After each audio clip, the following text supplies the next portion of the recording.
Good morning student. आज हम ये लेसन में पार्लियामेंट ऑफ द कंट्रीज़ के बारे में पढ़ेंगे। हमारा इंडिया में जैसे पार्लियामेंट बोला जाता है, दूसरा कंट्री में उसका नाम क्या होता है ना, डिफरेंट रखा जाता है। ठीक है, तो पार्लियामेंट का काम क्या होता है ना, यहाँ पे दो हाउस होता है, एक अपर हाउस जिसको आप क्या बोलते हो ना, राज्यसभा बोलते हो, और एक होता है लोअर हाउस जिसको हम क्या बोलते हैं ना, लोकसभा बोलते हैं। ठीक है, और हमारा राज्यसभा का मेंबर कितने होते हैं ना, 250, और यहाँ पे जो आपका जो हो गया लोकसभा उन वहाँ के कितने मेंबर्स होते हैं ना, 550।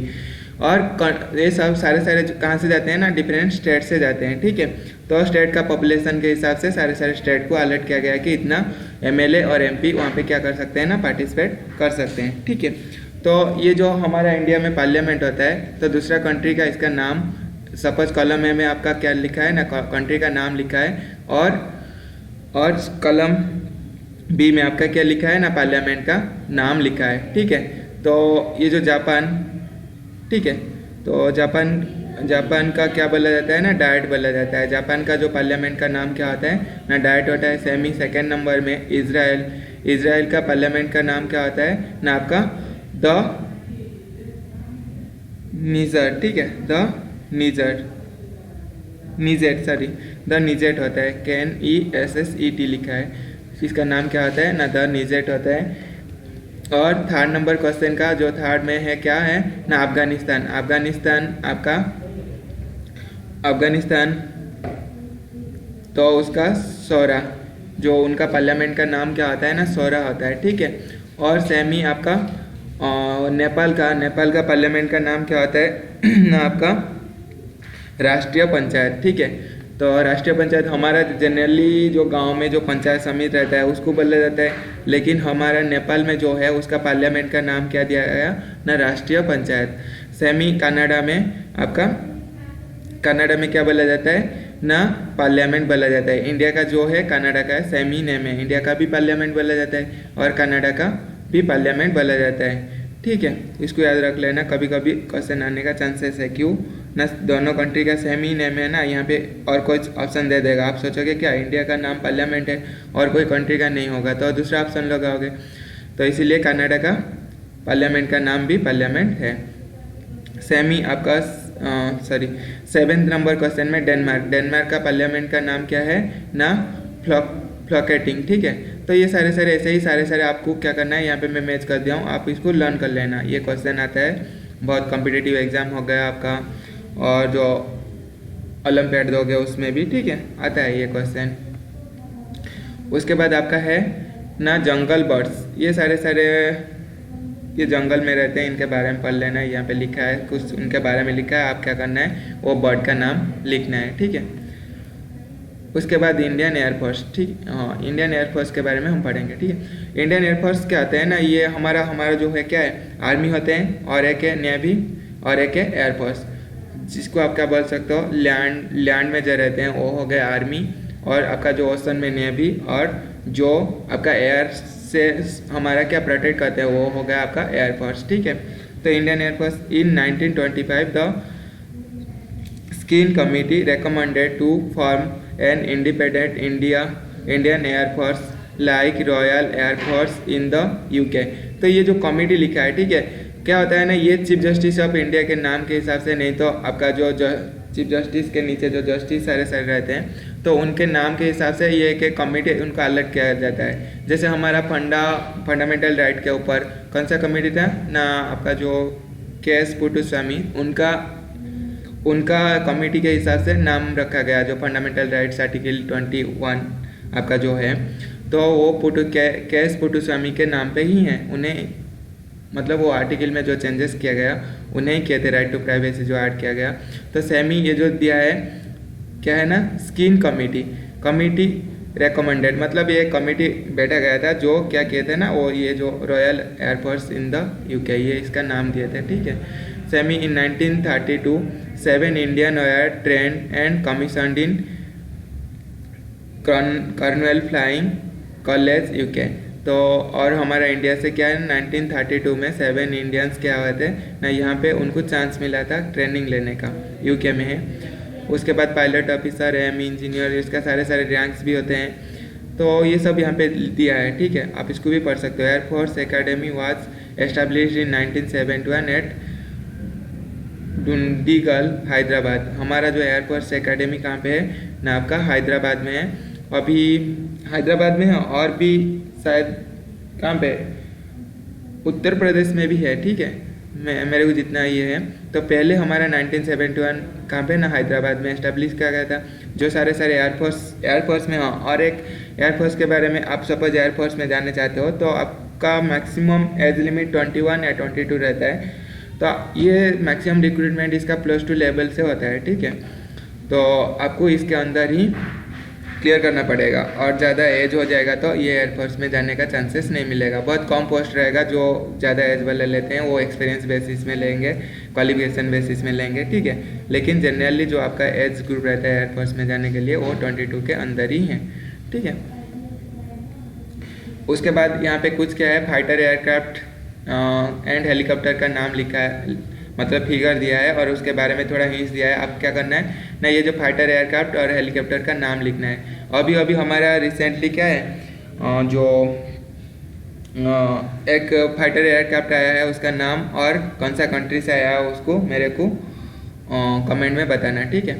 तो ये यहाँ पे लिखा है fighter बम्बर aircraft punched from Russia, load carrying capacity 3000 kg, ठीक है। इसका नाम है डसल्ट मिरेज 2000, ठीक है। डसल्ट भी बोल सकते हो, डसल्ट मिरेज 2000। तो ये जो क्या है ना, ये जो 3000 kg लिखा है, इसमें लोड कैरिंग कैपेसिटी मतलब इसमें जो सारे मिसाइल्स हो गया, आपका जो बम्स हो गया, रॉकेट हो गया, वो 3000 लोड का कैरी करके वो क्या कर सकता है ना, एयर से फाइट कर सकता है, ठीक है। उसका टोटल वेट का आप क्या कर सकते हो ना, कैरिंग कैपेसिटी 3000 kg तक ले सकते हो। उसके अंदर इंसान हो या आपका जो रॉकेट हो गया, मिसाइल हो गया, कुछ भी उसका अंदर 3000 kg तक आप ले सकते हो। उसके बाद fighter बम्बर aircraft with load carrying capacity 4000 kg, तो इसका नाम है मिग 29। हमारा जो शायद जो हमारा कारगिल वार हुआ था, ये मिग को ही यूज किया गया था, मिग 29 या मिग, ठीक है, मिग सीरीज का कोई भी एक जो हेलीकॉप्टर है, हेलीपैड को यूज किया गया था हमारा कहाँ पे, कारगिल वार जब हुआ था। तो ठीक है, मेरे को कमेंट करके बताना जो राफेल मिसाइल आया है अभी वो कौन सा कंट्री से आया है। उसके बाद बॉटनिकल नेम्स, बॉटनिकल टर्मिनोलॉजी, जो हमारा जो बॉटनिकल मतलब प्लांट रिलेटेड जो आपका 10th के बाद +2 करोगे, ठीक है। तो उसके बाद एग्रीकल्चर जो करोगे, एग्रीकल्चर में क्या होता है ना, आपको बॉटनिकल रिलेटेड बहुत कुछ पढ़ने के लिए मिलेगा। +2 में भी तो आपका भी सब्जेक्ट रहेगा, बायोलॉजी होता है, बॉटनी होता है, तो उसको भी लेके आप पढ़ सकते हो। तो यहाँ पे क्या है ना, बॉटनी रिलेटेड कुछ टर्म्स दिया है और टर्म को हमको क्या करना है, याद रखना पड़ेगा। सपोज आप एग्रीकल्चर लाइन में जाओगे तो ये सारे टर्म आपके लिए क्या हो जाएगा, बहुत इंपॉर्टेंट है। जैसे the total mass of live organism present, उसको क्या बोला जाता है ना, बायोमास बोला जाता है। बायोमास से क्या है ना, बॉटनिकल टर्म है। उसके बाद सेमी क्या दिया है ना, a complex carbohydrate found in plants, इसका नाम है सेलुलोज। ये कॉम्प्लेक्स कार्बोहाइड्रेट जो प्लांट में मिलता है उसका नाम क्या देता है, क्या है ना, सेलुलोज होता है। Semi the carries of genetic information in cell, उसको क्या बोला जाता है ना, डीएनए। तो इंसान में भी सेमी जो जेनेटिक इंफॉर्मेशन जो कैरी करता है उसको क्या बोला जाता है, डीएनए बोला जाता है। आपका डीएनए के अंदर क्या होता है ना, क्रोमोसोम्स से, वो क्रोमोसोम वो क्या करते हैं ना, आपका जेनेटिक इंफॉर्मेशन को कैरी करते हैं। जेनेटिक इंफॉर्मेशन मतलब कुछ कैरेक्टर आपका पेरेंट आइदर आपका फादर हो या मदर हो, उसका कैरेक्टर आपके पास देखने के लिए मिलेगा, उसको क्या बोला जाता है ना, जेनेटिक इंफॉर्मेशन, ठीक है, जेनेटिक इंफॉर्मेशन। तो ये है वो किसके थ्रू में ट्रांसफर होता है ना, आपका डीएनए के थ्रू में ट्रांसफर होता है। Semi an organelle contains chlorophyll, उसको क्या बोला जाता है ना, क्लोरोप्लास्ट बोला जाता है। Semi a unit of heredity क्या जीन के वजह से होता है। सिमिलैरिटी जो होता है, आपका फेस आपका पापा का फेस के बराबर हो जाएगा, वो किसके वजह से हो रहा है ना, जीन, ये यूनिट ऑफ हेरिडिटी मतलब सिमिलैरिटी होता है। The food conducting tissue of A plant, तो वो फलेम होता है, ठीक है। फलेम में क्या होता है ना, एक लाइनिंग टाइप का, सपोज मैं यहाँ पे ड्रॉ करूँगा फलेम, एक टिश्यू होता है, ठीक है। तो आपको फलन का फिगर आप लाइन लेके भी ड्रॉ कर सकते हो, इसी टाइप का होगा।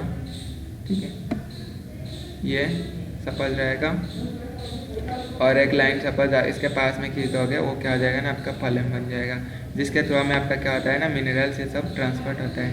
ये ज्वाइंट नहीं होगा, ये ज्वाइंट नहीं होगा, इसको यहाँ से शिफ्ट कर देते हैं। ठीक है, इसी टाइप का बहुत क्लोज।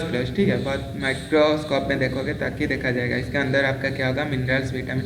हमारे जैसे बहन है तो यहाँ पे क्या होगा ना, फलेम्स होते हैं। ठीक है, हमारे बहन के अंदर ब्लड सर्कुलेशन होता है, तो सेमी प्लांट में क्या आता है ना, फलेम्स होते हैं। उसके बाद है चेन ऑफ अमीनो एसिड, उसको क्या बोला जाता है ना, पॉलीपेप्टाइड। ठीक है, पॉलीपेप्टाइड बोला जाता है। उसके बाद है प्लांट एक्सिस विथ लीव्स, तो स्टेम बोला जाता है। क्या है ना, प्लांट का एक्सिस विथ लीव्स, लीव्स के साथ जो रहता है उसको क्या बोला जाता है ना, स्टेम बोला जाता है। सेमी तो प्लास्ट गया बायोम, ये देखो यहाँ पे बायोम किसको बोलते हैं ना, similar but biotic communities considered on a world wide scale, तो उसको हम क्या बोलते हैं ना, बायोम बोलते हैं। ठीक है, ये जो बायोम, बायोमास, ये दो टर्म को आपको ये जो डेफिनेशन दिया है उसको याद रख लेना, ये बहुत इंपॉर्टेंट है। उसके बाद आपका है एडवेंचर स्पोर्ट्स। यहाँ पे कुछ स्पोर्ट्स पर्सन का क्या दिया है, क्या भी उनका नाम लिखना है। ठीक है, जेट स्काइज, ये जो सारे स्पोर्ट्स है इसका फिगर दिया है, आप उसका नाम ही लिखना है। यहाँ पे जो ब्लैंक दिया है उसको उसका नाम ही लिखना है। ठीक है, तो आप इसको बुक से देख के भी लिख सकते हो। उसके बाद आपका आता है प्रूवर्स। ठीक है, given below are some proverbs, write a few lines on what you think about each of them. तो ये आपका क्या ग्रामर रिलेटेड हो जाएगा, इंग्लिश का ग्रामर जो है प्रूवर्स होते हैं। A man is known by the company he keeps, तो क्या हो जाएगा, man's friends decide the nature of man. तो इस टाइप का आप सेंटेंस भी लिख सकते हो। यहाँ पे क्वेश्चन दिया है जैसे haste makes waste, due to, यहाँ पे आंसर क्या हो जाएगा ना, due to hasty decisions wastage is more. तो ये सारे आपका प्रूवर्स होते हैं। ठीक है, यहाँ तक था आपका 35 मतलब पेज नंबर 39 कंप्लीट हो गया, और रेस्ट जितना भी है मैं ऐसे ही छोटा शॉर्ट वीडियो बना के भेज दूँगा। Thank you.